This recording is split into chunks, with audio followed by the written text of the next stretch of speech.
TET बा teacher eligibility test को नहीं माननीय सुप्रीमकोर्टर बड़ राय।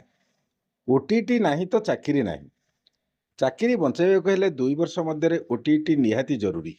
जदि 2 वर्ष भितर ओटीटी क्वालिफाए न करि पारिले तेबे कंपलसरी रिटायरमेंट स्कीम हिसाब से अवसर नेबाकू पड़िबो। 5 वर्ष रु कम चाकरी थिले टीईटी बाध्यतामूलक नुहे, किंतु 5 वर्ष मध्य कौन प्रमोशन हो पारिबो नाही। 2012 पूर्व चाकरी करथिले भी ओटीटी बाध्यतामूलक। सबुठारु अधिक समस्या घर रे matric city teacher. Hello friends, समाधान 100 तरफ मु सुकांत महातर आपण मानकु स्वागत जनाउची। वीडियोटी को लास्ट पर्यंत देखंतु, स्किप करंतु नाही। जो माने फर्स्ट टाइम साइट को विजिट करचंती से माने सब्सक्राइब करी बेल आइकन ने ऑल क्लिक करंतु, जहाँ पर जो नुआ वीडियो अपलोड हबो तार नोटिफिकेशन फास्ट आपण पाखरे पहुंची परिबो। लाइक करंतु एवं अन्य बंधु मानकु शेयर करंतु। टीईटी को नहीं सारा देश में चली हटचमट। 29/7/2011 पर जो मैंने नूतन भाव चाकरी जोग देवे से टीईटी बाध्यतामूलक बोली एनसीटी गाइडलाइन में स्पष्ट भाव उल्लेख अच्छी। अथच एवं समस्त शिक्षक यह लागू कर एक प्रकार दमन लीला चलाई विभिन्न राज्य सरकार। केतेबेले कहुच्छी कि टीईटी नथिले प्रमोशन नहीं, तो केतेबेले कहुच्छी टीईटी क्वालिफाए न कले इंक्रीमेंट मिलिबो नहीं। राज्य सरकार मानकर एहीपरि विभ्रांतिकर निर्देश को अधिक बल जोगाइला परी आजिर मान्यवर सुप्रीमकोर्ट जजमेंट। जदि सुप्रीमकोर्ट यही निर्देश को सरकार पालन करती तेबे मान्यवर सुप्रीमकोर्ट पूर्व जो जजमेंट देते कि समान काम को समान दरमा ता कहीं राज्य सरकार माने लागू करूना भी एक सर्वोच्च न्यायालय निर्देशनामा। तो 28 राज्य मध्य ओडिशा केवल सर्वनिम्न ग्रेड पे शिक्षक मानू देइथाय।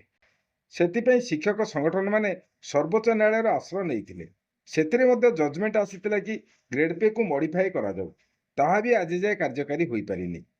महाराष्ट्र एक रिलीजियस स्कूल ले टीचर मानक पई टीईटी बाध्यतामूलक बोली बॉम्बे हाईकोर्ट निष्पत्ति विरुद्ध रे संपुक्त स्कूल कर्तृपक्ष मान्यवर सुप्रीमकोर्ट को द्वारस्थ होइतिले। जेहेतु हाईकोर्ट रो डिसीजन विरुद्ध रे एही अपील थिला, तेणु मान्यवर सुप्रीमकोर्ट डबल बेंच करी एही केस को उत्थापन करितिले।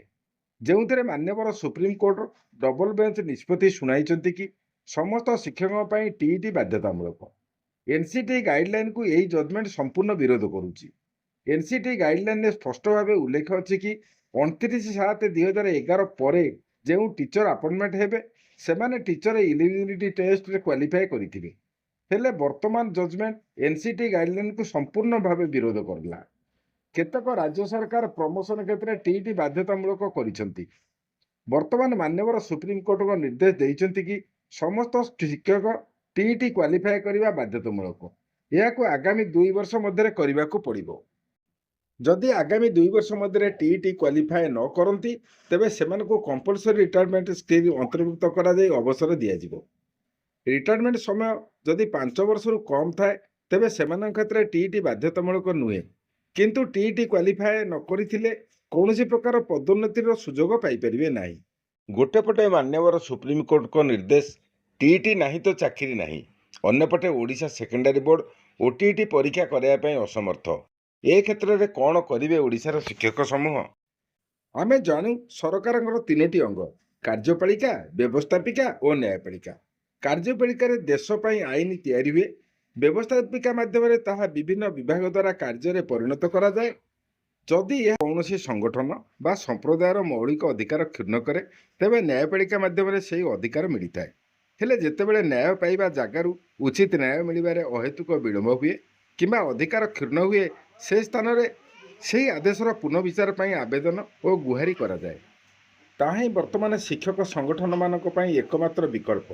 तेणु सारा देशर शिक्षक संगठन माने आगामी दिन में यही आवेदन पुनर्विचार पर अनुरोध निश्चय करेंगे बोली आशा। एबे भी सुधा अनेक टीचर अच्छंती जो मानकर qualification matric CT TET exam देवाई मिनिमम क्वालिफिकेशन +2 पास करिथिबा दरकार। केवल जे +2 पास ता नुहे 50% मार्क मध्य रखिथिबो। अन्यपटे council of higher secondary education evening college और मॉर्निंग कॉलेज को बंद कर दे सारी। 2011 मसीहा ठारू प्राइवेट रे मध्य परीक्षा देवा को बंद करा जायछि। ए क्षेत्र में वर्तमान मैट्रिक सिटी टीचरटी कौन करिवो? जेहेतु इन सर्विस रे अछंती रेगुलर मोड रे तो क्लास करी परीक्षा देवा असंभव।